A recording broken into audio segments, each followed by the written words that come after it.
Hello everybody and welcome back to an exciting game in the Twin Crater. Gonna be between cowofschmau and Skyrider, of course. I'm recording, right? Good, because I don't want to do that again.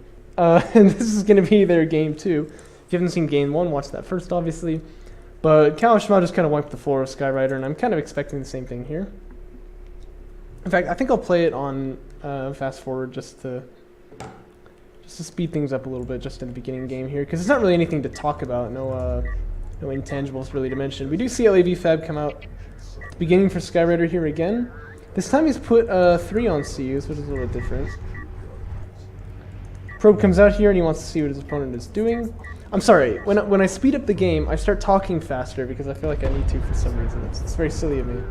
Oh, but check this out, he's filling out his main, actually. Almost all the way anyway. He's only got one guy on the RUs there, but that's nice. Probe's gonna go down to the base runner. It's gonna be a lot of LEVs coming out in the beginning, just like it was last time. It looks like Cow is doing something different though. He's got some kind of a plan working up here.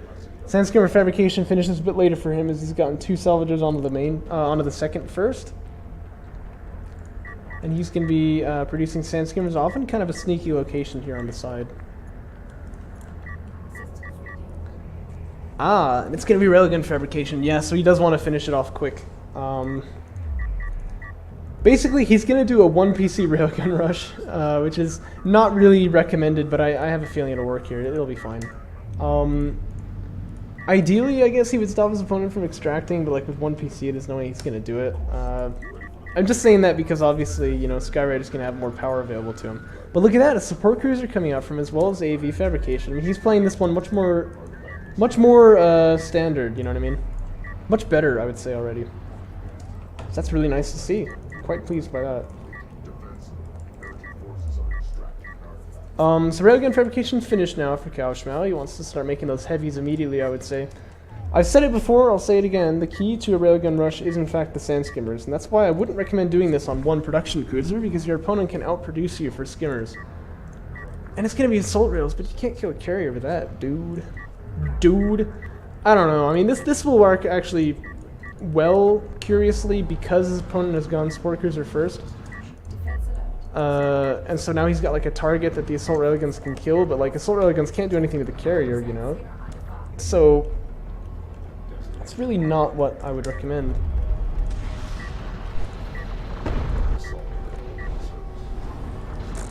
Curious. Well, while I'm on the topic, let me teach you fellows how you can tell if your opponent has gotten Power Reserve 1, because this is something good to know if you're trying to do eco damage to your opponent by doing an early attack like that. Because once he gets Power Reserve 1, you already know you've done some damage to him. Just watch for rockets, right? Because normally, when you're playing as Galzian, you're going to put the power into the range first, because the point defense is already fairly good, even on level 0. And when you're playing as Coalition, I think you normally just put it in healing. But once you see rockets firing at you, you're usually pretty certain that it's Power Reserve 1 having been researched. And the reason is because normally those rockets aren't going to be used unless you have power in the range and the weapons. Because if you just put it in the weapons, you're almost never going to hit anyone. Your range is not good enough. You do actually have to watch, because like in that case, he actually has gotten Power Reserve 1, he just hasn't put it in the range, but a rocket was still fired. I mean, obviously you don't want to be that close to your opponent's carrier ever, do you? But yeah, you know, like you just watch to see if the rocket is fired while you're still like, you know, let's say this far away or something. And that's a good indication. Oh, okay, yeah, he does have Power Reserve 1. So, I've done my damage. I can actually leave if I need to. I'm already doing well. Oh, this is a bit silly though. Obviously, if the carrier is going to move out like this, you're going to want to put the support cruiser up there. But the carrier moving out actually could work, because it's going to be able to cut off these railguns before they get off to the side. He wants to put power into the range too. That's a given. But yeah, if you just like run out there, maybe you can do something. But this is definitely risky. I mean, it'd be better to go back and try to get railgun fabrication before you contest this. He has caught out his opponent's railguns here, though. I like this quite a lot. And an extraction's going to go down, so... I don't know, I think...